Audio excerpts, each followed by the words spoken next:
let's start with Jalin Hyatt. This, to me, is pretty pertinent. It was failed NIL negotiations. What can you tell us about Jalin Hyatt not being a part of Vols in 2023 because of cash money, homie? Yes, so Jalin Hyatt, this was in an interview with Outkick the other day. Chad Withrow was reporting it. Says that he didn't return to Tennessee because they didn't give him assurances of how much he would make in NIL. He added also that 4 to 5 of the biggest schools directly tried to pay him to leave Tennessee. So what that really sounds like is, and he did seem to imply without saying specifically, actually, and I'm right. Yeah, he did seem to imply without saying specifically that the Nico NIL was a bit of a factor. He did say that he talked about how there's no structure rules with NIL, but that he does believe it's good for college football. It just needs to be more structured. But the real giveaway is he basically said that they were trying to work out some sort of way. He would have stayed at Tennessee if the NIL money was right. That's the real gist of this. He would have stayed at Tennessee had the NIL money been right. The NIL money was not right. That's why he went to the pros. Okay, let's get to 4 downs. And it's, of course, brought to you by our friends at Dynasty Pools and Spas. I'll tell you more about them here momentarily. Dynasty Pools and Spas. Mention Off the Hook Sports, get $500 off. Let's start with first down. Is this just growing pains for UT to not provide him with money that is substantial enough to stay? Because we've seen Tennessee pretty much keep everybody they want. Keeping in mind, I don't think they necessarily wanted Tyler Barron enough to pay him a huge sum of money. But you have had situations in which Tennessee needed Cooper Mays, needed John Campbell Jr., needed Keenan Pili, and they've all stayed. So is that just growing pains year one under the current NIL system?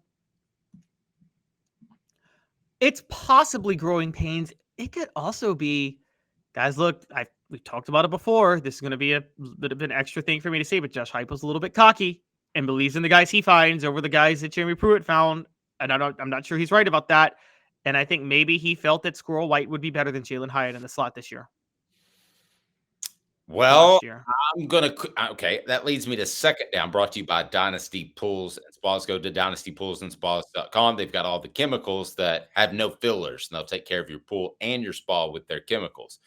Do you think it was more Squirrel White, or do you think it was Dante Thornton, or a combination of them both? Because Dante Thornton, while we may have questions about what position he plays this year, wideout or the slot, there was absolutely no question that he was going to play the slot when he walked into the UT facility, correct?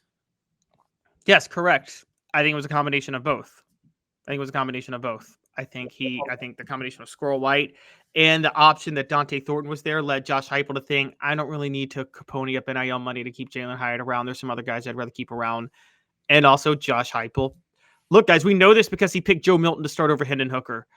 And I question his player evaluation as it is. But what makes it kind of worse, and this is his biggest weakness, is he is thoroughly convinced that he's right. And he will never acknowledge he's wrong with his player evaluation. I think that's fair to say, Dave, right? He's very stubborn on that front. There's some of that. I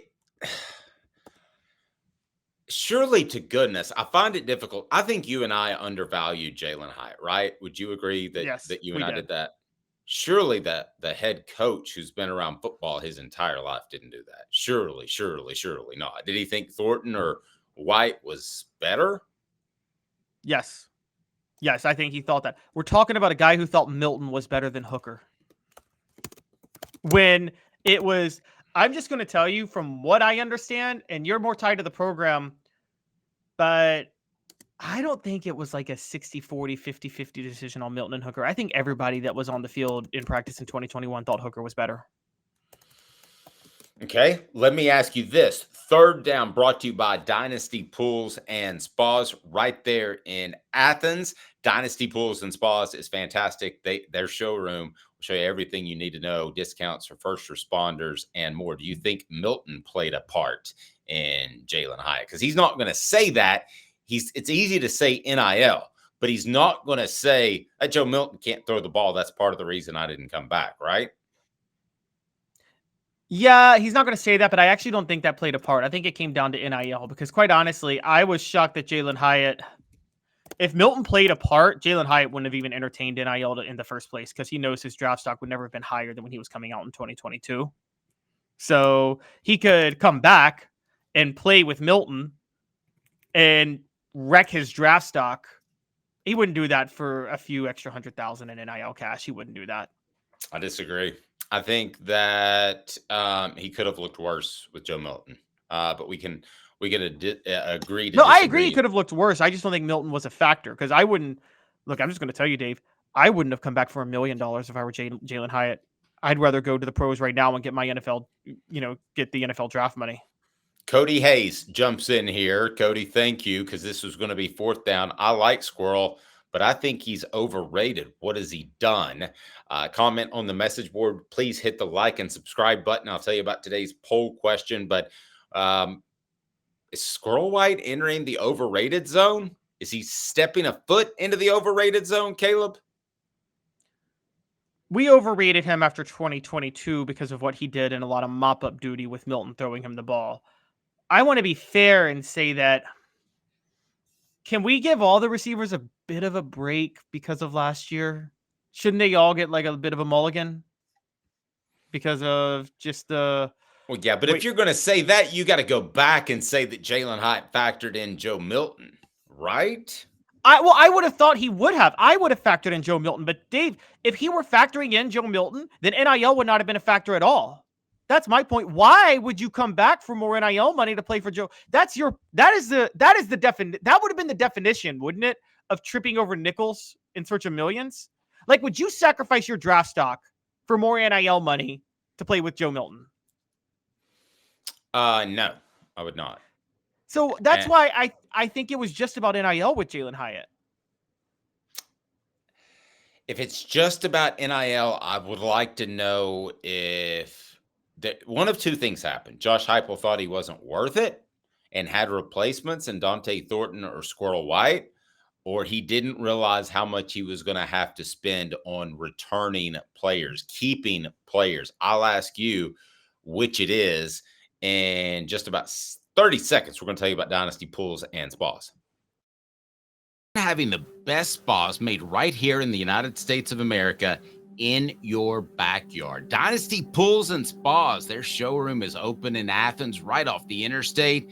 You can stop by and check out the best hot tubs and spas in the market. And in delivery, yes, they can do that to Knoxville or Chattanooga. They've got complete support, spa cover, and chemicals to keep your spa bubbling at its best. They also have pool chemicals as well. Dynasty Pools and Spas, amazing discounts for first responders, military, and even some blemish models that can save you a ton, and no one will ever notice. Mention Off the Hook Sports, get $500 off. Mention Off the Hook Sports, get $500 off. Dynasty Pools and Spas. Go to dynastypoolsandspas.com or stop by that showroom in Athens. dynastypoolsandspas.com. Dynasty Pools and Spas. Okay, so Jalin Hyatt doesn't come back reportedly because of NIL. Please hit the like and subscribe button. I'll give you today's poll question. So if you can't answer the question that I just gave you, Caleb, before we told you about Dynasty Pools and Spas, and that is, did Josh Heupel think that Dante Thornton and Squirrel White were, as a combination, better than Jalin Hyatt? Is that what it came down to? Yes. Yes, that's exactly what it came down to. And Josh Heupel is super arrogant and firmly believes that if he likes a guy, then that guy's obviously better than the other guy. And he genuinely believes that he made Jalin Hyatt. Here is why I'm going to disagree. I think that the money was already spent. You spent the money on Nico. You didn't realize, and we didn't know this a year ago, right? That you were going to have to spend so much money to retain players. And we're talking about a lot of money that was spent on Cooper Mays, Peely, on all those guys. And it's well spent. I'm not knocking it in the least. But Caleb, you were talking about a lot of money that was probably already promised. I wonder if it's just a budget issue. Did he come down to the end where Jalin had to make his decision? And he said, I don't have the cash right now. I may have the cash in a couple of weeks, probably will, because you know how Tennessee's boosters are, that they always come through. But I don't have it right now. And if you don't have it right now and that NFL deadline approaches, you got to cruise. I think Jalin Hyatt could have probably hung out, ended up with his money, or gone somewhere else in college. But my guess is that it was a budgetary issue. If you think that would really concern me if you're right. If you think that Dante Thornton plus Squirrel White equals greater than Jalin Hyatt, I got a real problem with that. I mean, we're talking about a guy who thought Joe Milton was better than Hendon Hooker. Like, that's as far as we need to go on this. I think that's a worse evaluation than Squirrel White and Dante Thornton over Jalin Hyatt. Honestly. So does that concern you more about talent evaluation or the ability to handle NIL funds? It's concerned me about talent evaluation from the start with Josh Heupel. I mean, I've been concerned about Josh Heupel's talent evaluation from the start. I still can't get past the fact that he actively went after Joe Milton. More than anybody else, he went after Joe Milton. And the thing that bothers me about this, Dave, is that one, his talent evaluation is a problem, but his biggest miss is at quarterback, which is his specialty. That's where that's the one thing he should be good at. And he found the worst quarterback for his system possible. And then he decided to start that quarterback over the best quarterback he had ever had in Hendon Hooker. Well, I mean, and then you would think that receiver's the second best position that you coach if you're a quarterback coach, right? Because you understand passing trees. Yes, you would. Exactly. And he missed on that. I mean, look, we have to give Jeremy Pruitt credit. Whatever you think about Jeremy Pruitt, that dude knew how to evaluate some talent. And now people are coming at him for Ladd McConkey and not wanting Ladd McConkey. But, he found that's because he went for Jalin Hyatt. Dave, who's better? Jalin Hyatt or Ladd McConkey? Let's be honest. No, I agree. But let me ask you this, too. Who are the schools do you think came calling? Do you think they were SEC schools? Do you think they were rivals? Any thoughts? And let me ask you this. Would he have been better off going to Georgia, where they had a quarterback situation that was much better, or Southern California, where they had a better quarterback situation?